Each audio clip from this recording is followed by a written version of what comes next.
Yo. It ain't done yet. We ain't starting yet. Hold on. Boom. Hold up, homie. Do me a favor, don't do me no favor. Don't do me no favor. My niggas is straight. Don't hate on me, nigga. Just let me be great. Don't give me no problem. Just give me the cake. Save all that drama shit for Ricky Lake.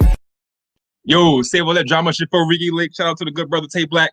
You know what I'm saying? For the intro music. You know what I'm saying? It's the Mass Hysterical Show. I'm your host, Alan Massenberg. What's going on, good people? And we got a good show today. Funny, thought-provoking show going on today. Got the homie Joe Hill going to be coming through in a few minutes. You know what I'm saying? But before we get started, we got a couple of things we want to talk about. I'm not going to even listen. I don't want to get into the whole Christmas just passed and all that.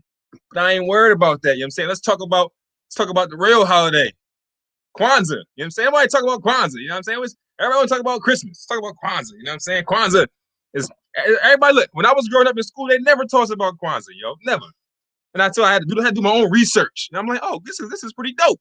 For African American people, it's about unity and growing as a community. I can fuck with that. You know what I'm saying? They don't tell you about that in school. In school, I'm not going to even lie, yo. I used to think that Kwanzaa was like some African holiday, and there was like only certain African tribes they was only celebrated. I had no idea what it was, man. You know what I'm saying, but I had to enlighten myself. You know what I'm saying? So I'm celebrating that too. You know what I'm saying? So like the first day of Kwanzaa, this is actually what happened to me on the first day of Kwanzaa. It's actually a video of me getting ready for Kwanzaa right here. I'm telling you. Consciousness over coochie. Politics over punani. I keep telling y'all that. Consciousness comes before coochie. Y'all hear Dr. Umar in the back? I'm telling you. Consciousness over coochie. Consciousness over coochie. Politics over punani. Or as I like to say, freedom over fucking. You know what I'm saying? You know what I'm saying? The good brother, look, they be giving Dr. Umar a lot of slack online. They really do, you know what I'm saying? But he be talking some real shit, but people don't want to know. Look, I'm sharing to my Facebook page right now. So make sure we got everybody on there, you know what I'm saying? Tune in right now. Boom. All right, listen, man. What else is going on? The stimulus, Mitch McConnell and them, they out here wilding in these stimulus streets, bro. Niggas want that stimmy. He was like, nah, you about to get this 600 piece. You ain't getting them 2 stacks. Look, I'm telling you, I made a video about if I see Mitch McConnell in the streets, this is what I would do to that nigga. I would do this right here. So you really gonna block the 2000 stimulus, huh? You gonna block? No, get up. No. Yeah. Thought it was sweet. Yo, I have too much fun when I'm by myself, yo. I'm telling you, that's a problem. But listen, if I see Mitch McConnell, I'll knock his head off. That mask, listen, that mask, I'm not gonna lie, that's actually my daughter's mask. I had to borrow that. I was like, yo, let me see your mask real quick. I'm about to knock out Mitch McConnell and put it on Instagram real quick. You know what I'm saying? So she was with it. She was like, Dad, why you want to knock out Mitch McConnell? I said, because she cut my check by $1,400. She's like, yeah, Dad, you should knock that nigga out. She ain't say that, but she said, yeah, Dad, go ahead. You can use my mask. Hey, yo, man, we got my guest. He's backstage right now. Yo, bro, if you can hear me and you ready, just give me the thumbs up.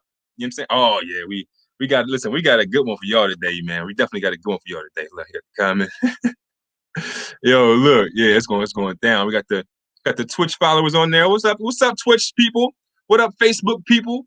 What up, YouTube people? Streaming all over the place. You know what I'm saying? What's going on? All right, but look, man, coming to the stage, coming to the Mass Hysterical Show, man. It's a very funny brother. You know what I'm saying? He's the founder of the Come Up 365. You know what I'm saying? CEO. He's the host of the Afterthought podcast. Ladies and gentlemen, put your hands together for the good brother, Joe Hill. Joe Hill, hey, y'all. Gang in this bitch. What's going on? What's up, bro? How you feeling? I'm good. Can you hear me? Am I good? Sound is good? Look, you good, man. I can hear you. It's not choppy or nothing because last week, man, I had technical difficulties. I muted myself for like 3 minutes. I was talking to nobody. You was on that Teddy Riley shit, huh? Yo, I was tripping. And then my guest, my bro Ken, his connection was messed up. But once we got to connect, though, it's good to go. But you look good right now, man. Appreciate look good you, man. Right you too, man. I see you done grew out the hair. You got the okay. Look, hey, bro. Look, I started growing my hair right before the coronavirus, and then the shit shut down hit. And I was like, I'm gonna just rock out. You know what I'm saying? So I'm probably gonna have the dread soon. I might meet you there. I need to just meet you there and let it grow, right? You might as well, bro. You might as well. Look, so for the people listening, man, Joe Hill, very funny comedian. You from Harlem, right? I actually born and raised in the Bronx. I just lived in Harlem and got, family in Harlem. But yeah, mainly I'm a Bronx native, born and Got raised. Got you, man. I actually, man, I met you at your Hmm. show that you produced in Harlem, man. Yes, sir. That's I right. did it. I think it was Harlem Nights where you had the show at. That's right. Yeah. That's right. That's right. And I wanna thank you, bro, because indirectly, you were the reason that I met my girlfriend. Indirectly, Really? because look, I'm gonna break it down for you. I was with a different woman at your show that day, right? Hmm. And I bombed so hard. I bombed so hard at your show, bro. The chick stopped talking to me. Damn. Damn. I don't got no comment for that shit. So you're the reason for that, so I want to thank you, man. So that's my question for you, bro. You ever bomb in front of somebody you care about?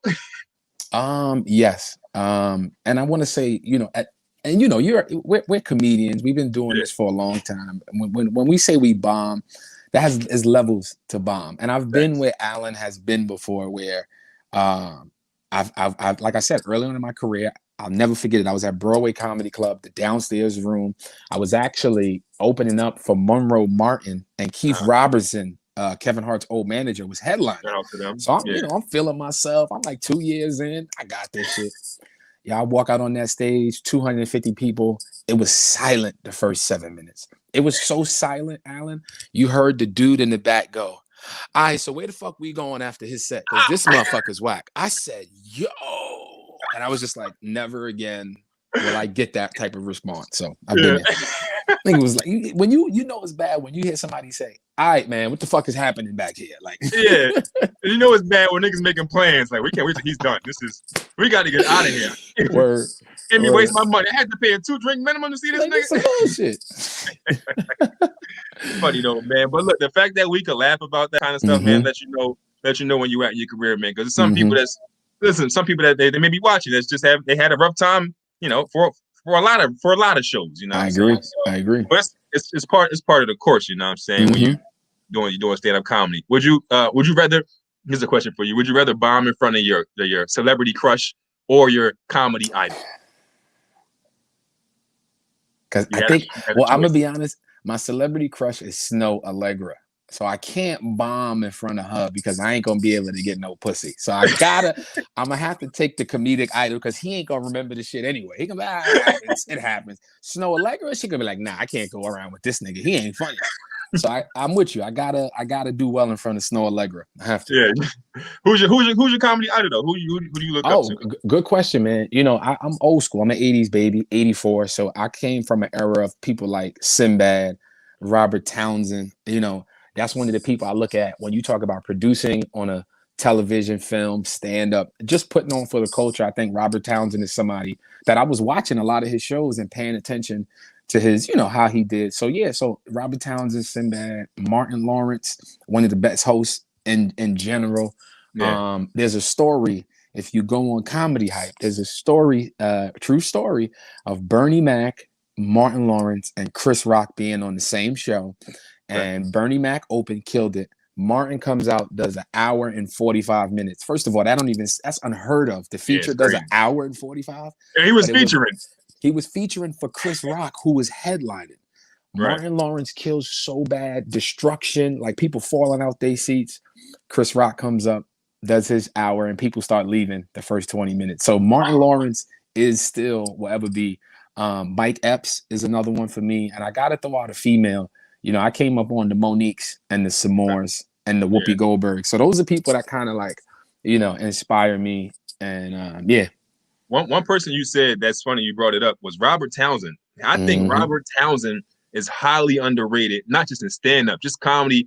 He is like, a lot of people got their show ideas from him. A lot of people got a lot of shit from Robert Townsend. You got people check him out on YouTube. Look it up, yo. Robert Townsend is a GOAT for real, yo. And he was having the shows with the families. He was producing shows on channels to like UPN 9, Channel 11, and it was like, who is this dude? And one of the best movies, Meteor Man. That was a comedy. That was Goldilocks. Come on, son. That was a class. That's still a classic. So like Robert Townsend was so vital to paving the way for Black comedy on the big screen. Hell yeah. Right. Yeah, definitely Robert Townsend, All right, so look, this is what we're gonna do, man. I got a segment on my show, man. I call it.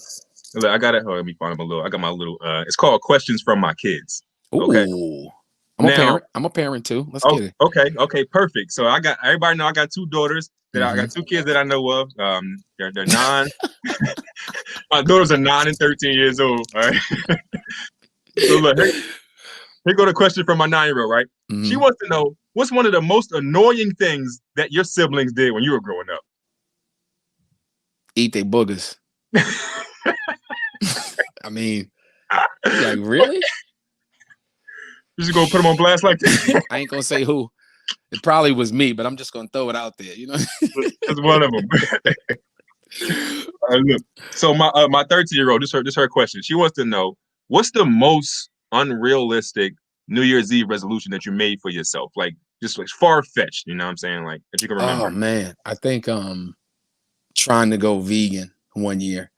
I was going hard. I was doing the prep 2 weeks. Yeah, I'm gonna do this shit. I got to that New Year's Eve party and them motherfuckers took that pulled pork out the oven. I was like, fuck this shit. I'll try this shit next year. So just changing your diet like on the New Year. It's not happening, It's not happening. Look, I'm glad you brought that up, bro. Because like I be like, I'm not a vegan. I eat healthy, but like what we do in my house show, I try to eat vegan 1 day a week. Like, nice. I try to do it like 1 day a week, bro. Like I'm not like all way there yet. You know what I'm saying? But I don't eat a lot of vegetables. I don't eat no dairy. You know what I'm saying? And I never really fuck with red meat like that. So that might be one of them resolutions you might want to revisit. You know what I'm saying? Try it. Just start it after the New Year, not before. Yeah. Look, you got to get it out your system, and you need cheat days too. You definitely do.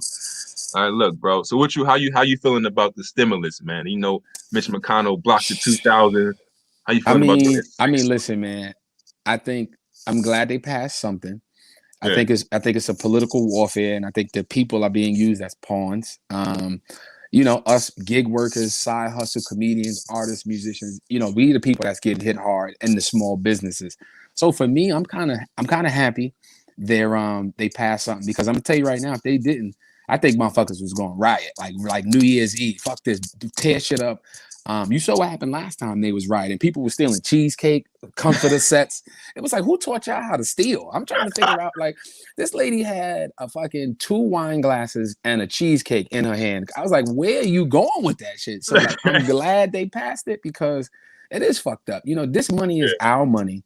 And it's like, it ain't even your money. Like, what the fuck? It's McConnell, you getting paid NBA player salary. So I'm trying to figure out why you stopping the money, but it's politics, man. Yeah, man. Like, this is the thing, man. I won't resort to looting and stealing because of the stimulus. I was doing that kind of shit before, so I'm not really. Yo, tell me right now, just the nigga in you. When you saw all them people, black folks hate this. When we see people stealing and getting away with shit, don't we do this shit? Damn, I should have went down there, man. I should have went down there. I should have went down there. Even though in your heart you know it's wrong, you're like, but damn, the niggas running out the Gucci store. Ain't nobody stopping them tonight. Like, listen, I ain't gonna lie, man. I was like, damn, I ain't have my kids with me right now. I be jumping out the windows. You know what I'm saying? Are you lucky I got you this weekend, or we'll be up right now. Yeah, we either be up or I'd be in jail. Either or. Up in jail. Up in jail. Real rap, man. Gotta support. Gotta get the kids. All right, look, man.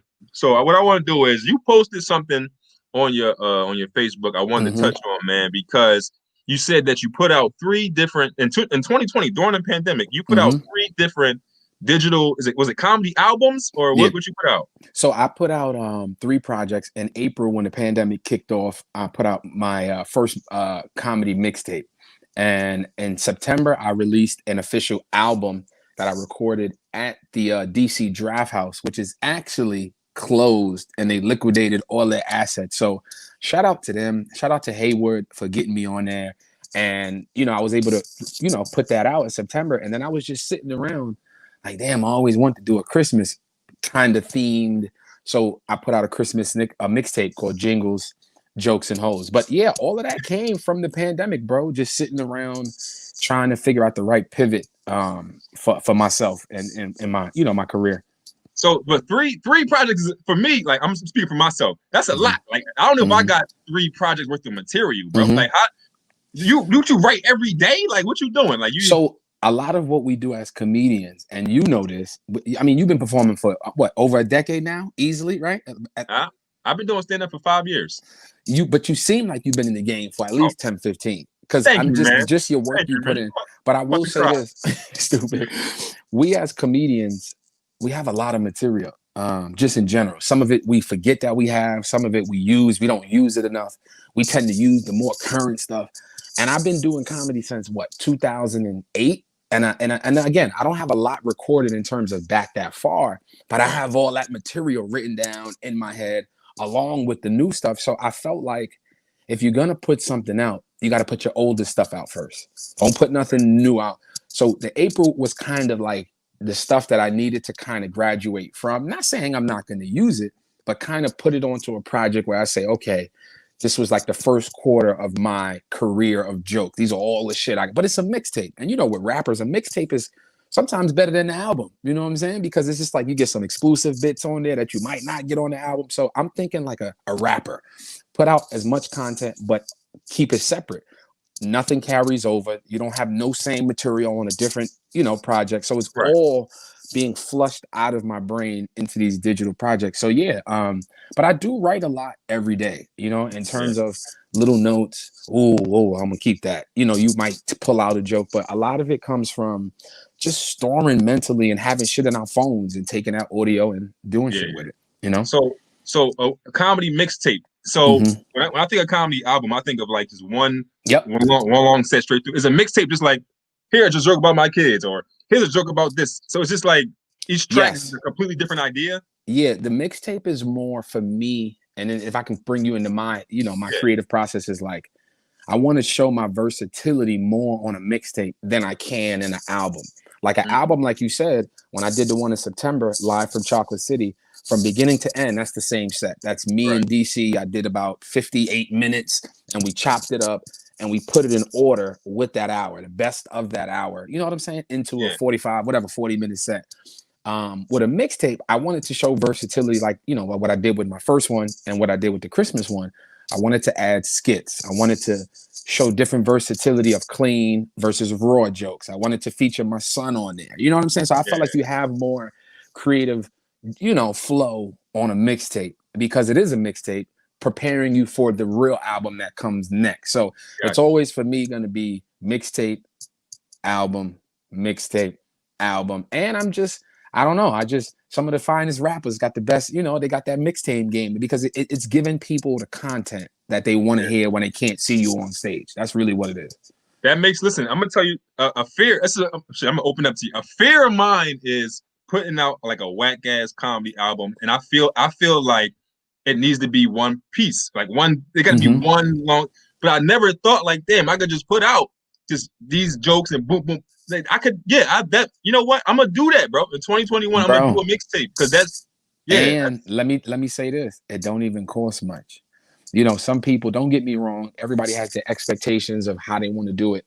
A lot of my editing and mastering is all in house with a free program, or you could pay for one to master your own audio. You can sit there and do your own. You don't have to pay these companies to do shit for you. Like, I'm gonna be honest, you could keep that. No offense, if you have that money, or you're in a situation where you're represented by an agency and they want to give it to like an 800-pound gorillas, that's cool.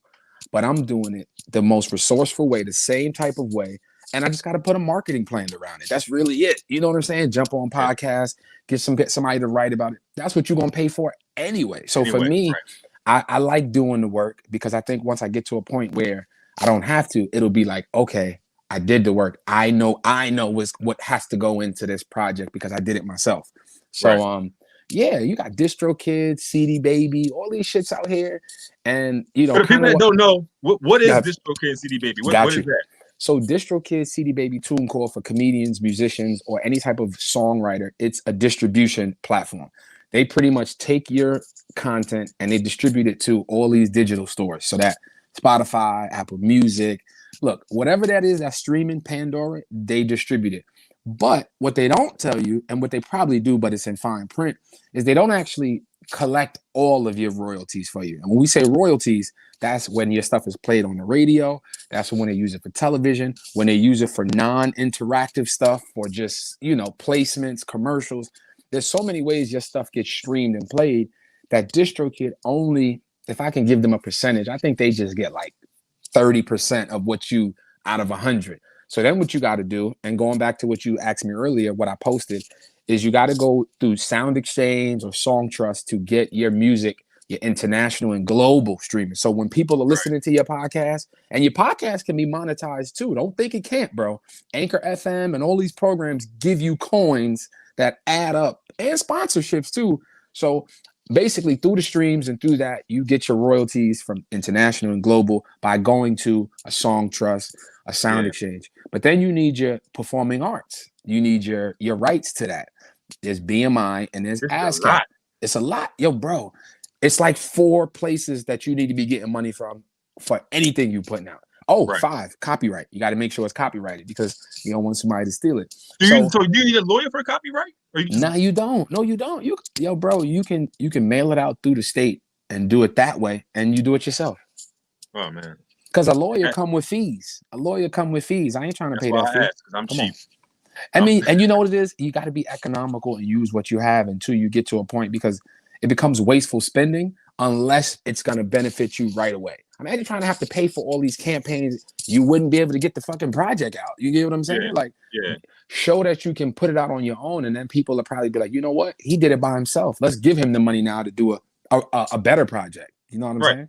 Yeah, listen, man. I like that. And that's why I wanted to talk about. I seen that post, and I was like, I was one of the comedians. I read that shit. I was like, I know about DistroKid and all that. My brother's a rapper, and so I kind of knew about my brother too. Yep. That's funny. So I knew about that a little bit, but when it come to comedy, I wasn't 100% sure. Like I'll be seeing comedians that I know, and they be like, you for yourself putting out shit here and there. And I'm sitting here like, damn, I gotta do something, you know what I mean? And I got a lot of time on my hands, you know what I'm saying? So I was like, I'm gonna figure out. I'm telling you, 2021, I'm dropping a fucking mixtape. You know what I'm saying? If you need any help, hit me. I got you. We could do a Zoom call. You know, so I can help you. I'm not one of those guys that is a reason why I share information, because I think we're supposed to do that. The old traditional way in comedy is keep the shit to yourself. Don't help nobody. You know. You see, I know rappers need to hear this. It's the truth, and even in comedy, it's like, people to get opportunities and we don't share within the community. But you know what? With them white comics, and no offense to white comics, they support each other. They make sure they get each other specials. They make sure they get each other on Comedy Central. Why the fuck we can't do that? So I'm always going to be the guy to be like, do that type of work where I'm going to share it, because I feel like, especially if you deserve it, you need to know. You need to know to get, because that little help right there will get you to where you probably the next step. So I'm just like a highway. I'm just here to help you get to the next exit. Look, bro, I'm telling you, everybody that's in comedy, I like myself, I appreciate it, because for me, like I feel like I'm a lone wolf a lot. Like I'm always by myself, traveling by myself, just figuring it out from the muscle. You know what I'm saying? Like and it's not wrong with that. It's nothing wrong with that.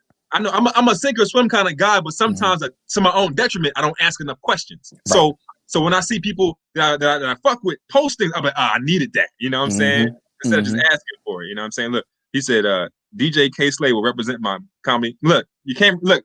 K Slay actually got me blocked on Instagram right now. So I don't know if you're going.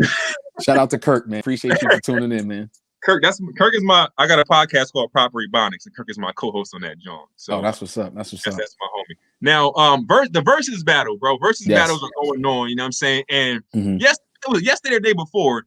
The rapper Young Thug said some wild shit on Gilly's podcast. He said that he don't think Jay-Z had 30 like songs that could fuck with him, essentially. You know what I'm saying? But he backtracked, like kind of quickly backtracked, like, well, maybe Jay-Z does have a lot, but I don't think he got 30. You know what I'm saying? So like, how you feel about that? Because I know. First of all, I'm a Jay-Z fan. Yeah. One thing I will say, Jay-Z only need 10, to be honest, to shut anybody out. I think Jay-Z got 10 classics. And it's interesting with these versus battles. I think when we look at the verses, we like, oh, they got to have a better song. I think you got to look at the songs they're selecting to battle you against. It's not about the shit that they're not. Focus on those 10 or 20 songs, because that's what's going to make the battle. So I feel like Young Thug, don't get me wrong, he's talented. But like, dude, versus Jay-Z, for real? Can you beat Drake? You got to go out. You got to go take out Drake first. Drake got 30 hits easily. That's going to blow your whole 10 out. So I like the verses, man. I think we got to find a way to do a comedian versus, man. I think Yeah, we got to find a way. Yeah, I seen that you posted a comedy movie versus between Mike Epps and Kevin Hart. Yes, I let's think talk about that'd be a good versus. Like Mike Epps' movie catalog versus Kevin Hart's. You know what I'm saying? How do you feel? Because my older brother, he's a producer, rapper, but he's getting a podcast coming out called Check the Stats. And you know what, brothers, when you with your crew, somebody's always gonna say some wild shit, and somebody always goes, "Hold on, check the stats. I gotta stop what I'm doing right the fuck now and let me Google this. Check the stats." So look out for that show. But we were talking about Kevin Hart, about who's funnier, Mike Epps or Kevin Hart. I was on a live stream, and then me and him got into this fellowship of just like intense, like nah. And then when you really started to put the movies together, it was about who was good in the movie, whether or not the movie was good, how they do. And then when we start writing out the list, I'm gonna be honest, Mike Epps got him, first of all, classics. We already know the classics. Fridays, All About the Benjamins, Sparkle, Roll Bounce. We could go on and on. He got about maybe 8 or 9. I said 7, but I think he got 8 or 9. Yeah. But that was early on in his career. Mm-hmm. So if we're talking about overall, Mike Epps got him beat early and in the middle. But I gotta give it to Kevin Hart for the last 6-7 years, though, because he's put out shit from Jumanji, Ride Along, Think Like a Man. So again, people are gonna have their own opinions for it, but I still can't just give it all to Mike. I can't just be like, it's all 100 Mike, because Kev is in these movies. You know what I'm saying? So like, it's one of them things. But how do you feel about it? What's your take on the movie versus movie battle? So I think the movie versus movie, I think it's closer if we talked about stand-up for Mike and Kev. When we talk about movies, I don't think it's close, bro. I think that Mike Epps got like 5 hilarious movies, right? But Kev, that's what he do. Like he may not, you may not like Kevin Hart and what he just his movies, bro. They box office smashes. They global, like that's what he do. Like it's kind of hard. I mean, like Mike Epps, you know, he'll go down in history as those hilarious classic movies for a black comedic actor. Right.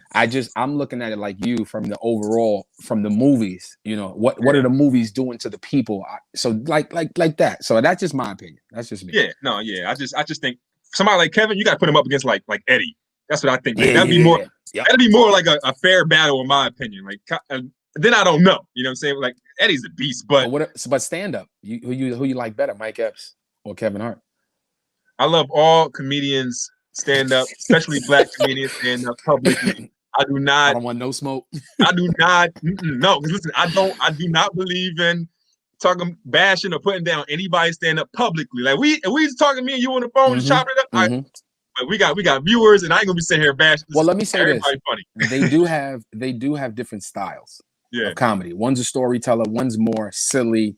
He don't even got to tell jokes. He just got to talk, and he's just an asshole, funny. Like, so I think in comedy we all have our different styles. It's like the NBA. We all in the NBA. We just on different levels. We on, and when we see each other on the court, it's like, all right, that shit is cool and all, but I got to share this stage with you tonight. So like, it's on. I'm glad you say that. How do you feel about competition in comedy? Like, I've said it before. Like, I believe in competing in everything I do. And if you're a comedian and you don't believe in competition, that means you're going to lose to me. Like, that's how I feel. So, like, how you feel about, like, holding your own on a show with, like, other comedians? You know, coming into the game of comedy, those that know me, I'm going to say it like this. I've been doing comedy for a long time, but when I started hosting and producing more so.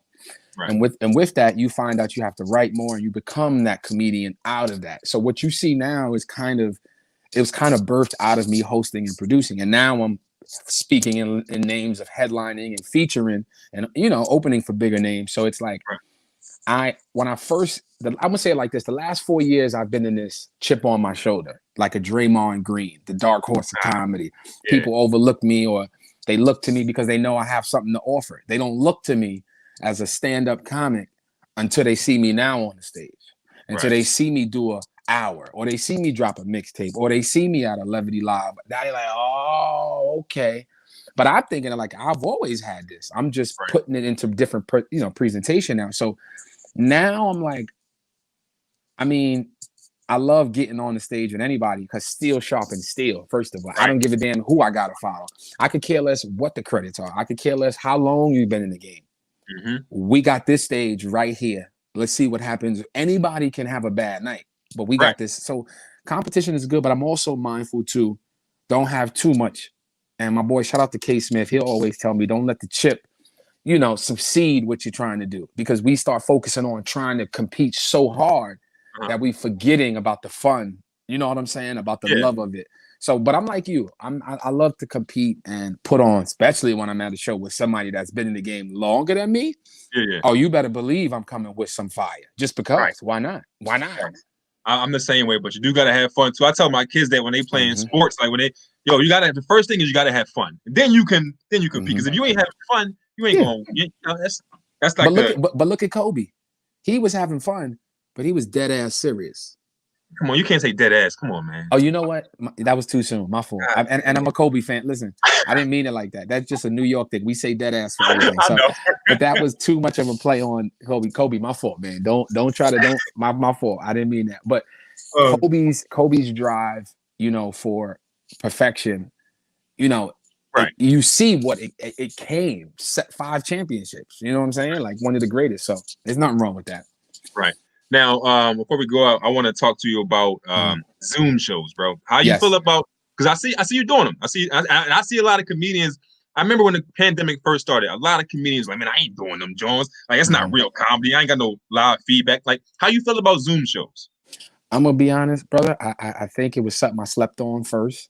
Meaning Zoom shows was here before we started the Zoom shows. We just wasn't on it. We wasn't stressing it because we was getting alive. But I think is that true? Were people doing Zoom shows before the pandemic? There was like 4 or 5 producers in our comedy community that was doing virtual comedy shows on random days. Like it wasn't consistent, but they were doing them. So coming into it in April, doing the panels and doing the shows. At first, I was like, how can I find? Because I think the biggest thing is finding your pocket on virtual. It's not like standing in front of a crowd. It is actually like Instagram Live where you can't see them. You got to read the comments. There's a delay. So you got to keep going. A lot of it is just don't even think. Just go in, talk about shit, conversational, roast them in the background. What you see, like look at Joe's background. He got a blue wall. Like be creative because what it's really doing, if you paid attention, and shout out to the OG Howie Bell from Detroit. He's came on a bunch of my Zooms and stuff, and he said, I'm realizing that y'all are really preparing yourselves for television. Like what you doing right now, and shout out to you because I'm about to upscale my shit to StreamYard. What you're doing right now, you're technically providing a talk show. You're programming your own shit. So all this is technically practice. The Mass Hysterical is like a pre-trial run for whatever's to come for the future. It may be the real vehicle, but I think you're getting the lessons firsthand on how to broadcast, stream, and do programming. So it's just like, this is more, I'm starting to see like, this is actually, it wasn't even about the virtual shows. It was about creating a virtual lane, period, for yourself. Right. So, yeah. So first of all, I didn't know that the virtual shows were going on before the pandemic, but after the pandemic, I don't see these going away. Like, I don't see me ever not doing the Mass Hysterical show. You know what I mean? Like, I don't. People going to be used to staying in the house. And there's people that don't give a shit about going out after they're in the house for the night. So you know what? And I could pay $20 and support my guy, or sis, she could support you. Some people are more inclined to just do that until we know for a fact it's safe to go outside. You know what I'm saying? So yeah, that's going to be me, man. Don't limit yourself, be me. Bro. Yeah.